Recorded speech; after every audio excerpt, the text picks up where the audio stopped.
Hello, this is Team 6 and I am Megan. I will be presenting with Gwen, Ariana, Maya, and Olivia. For our project, we interviewed Colin Cowie, who is an American lifestyle guru, television personality, author, interior designer, and party planner. We plan to give you a little breakdown of how Colin Cowie started his career and how he deals with all things international. Colin Cowie was raised in South Africa in 1962, moving to the United States in 1985.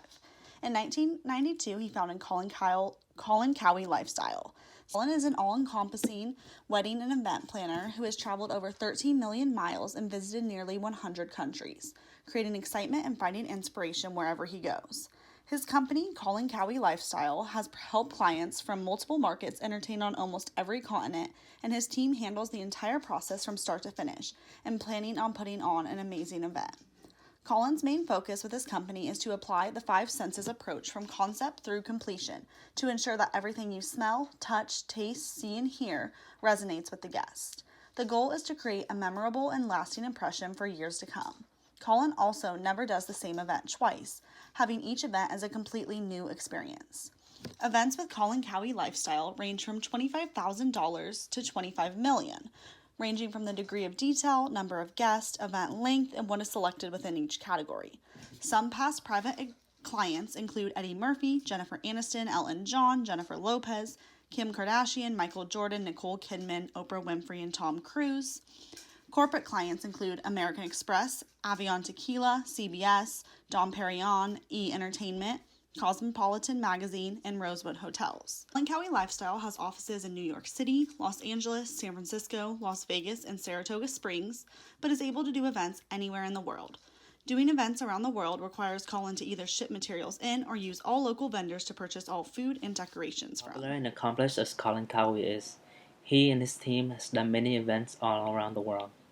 Colin stated that about 40% of his business is done internationally.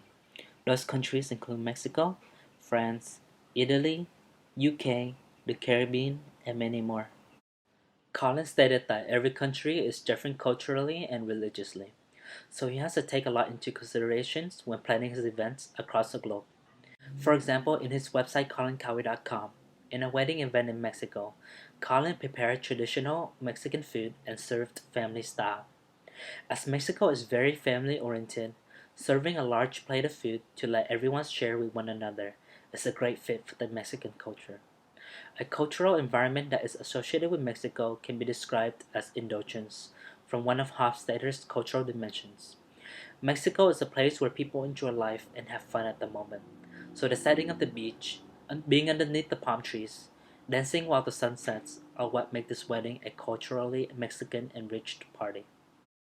Colin and his business benefits from the market economy where there is a demand for event planning from big corporations and government. The market economy allows him to have control over his business here in the US and do business in nations from the European Union, as well as other countries where there is little interference from the government.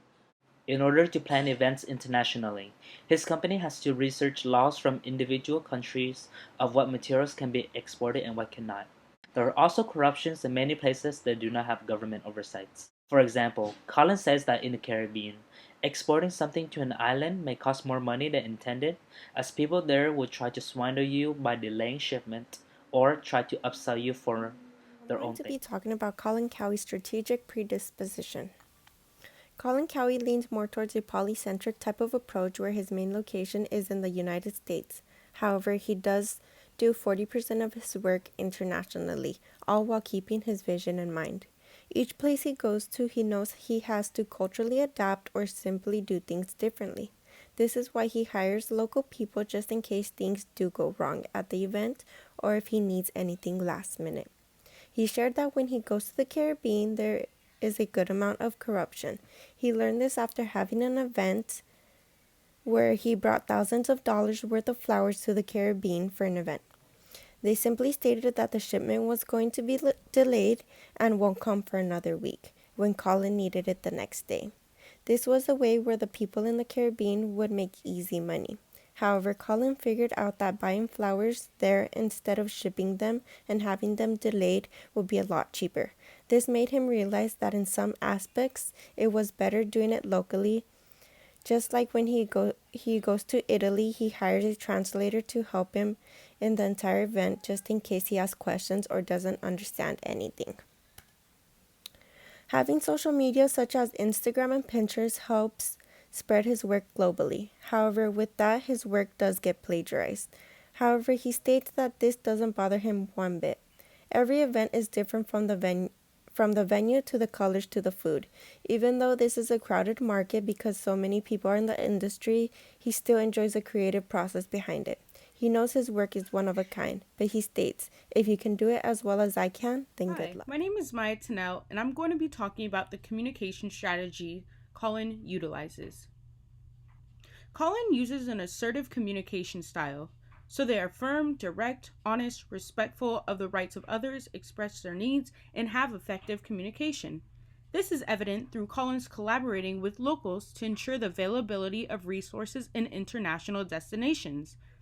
Colin and his management team hire locals under their management to aid in everyday activities like communicating when buying things, knowing what places sell what, and everything you need to know about the culture you are within. In addition, one person on the Collins production team generally speaks either Spanish, French, Portuguese, Italian, Dutch, or any other language. Therefore, there is always someone who can communicate.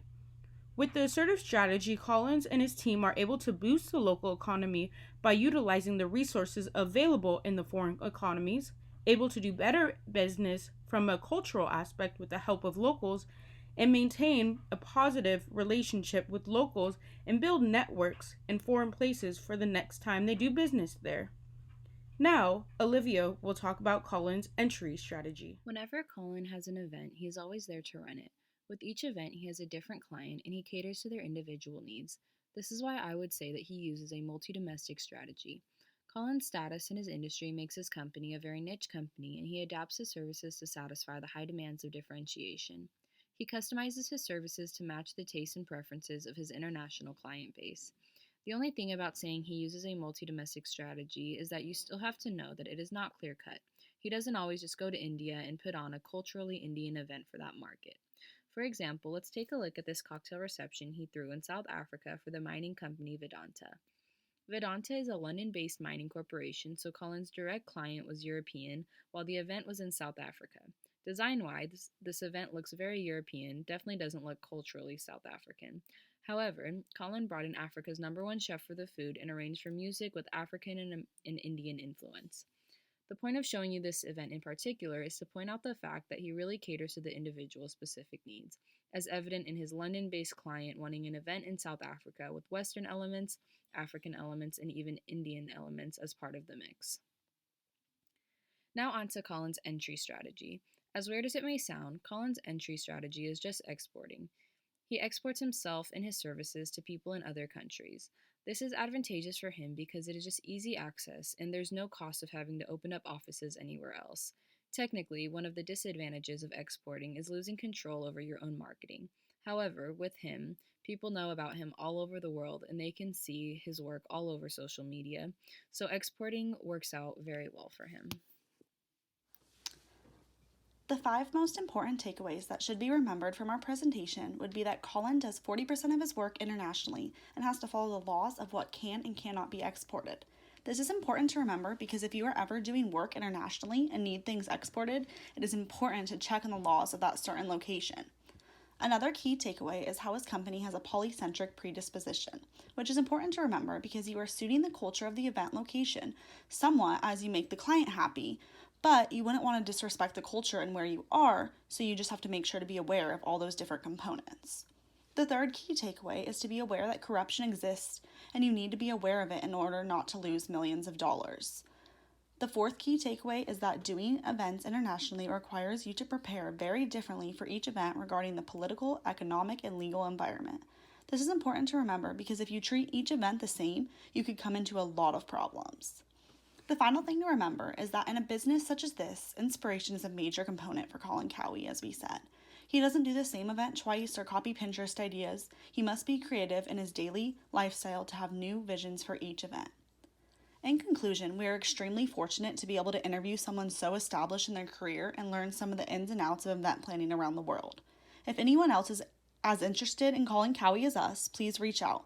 It was hard to include everything we wanted in a 10-minute video, and we would be more than happy to share everything we learned with you. Thank you.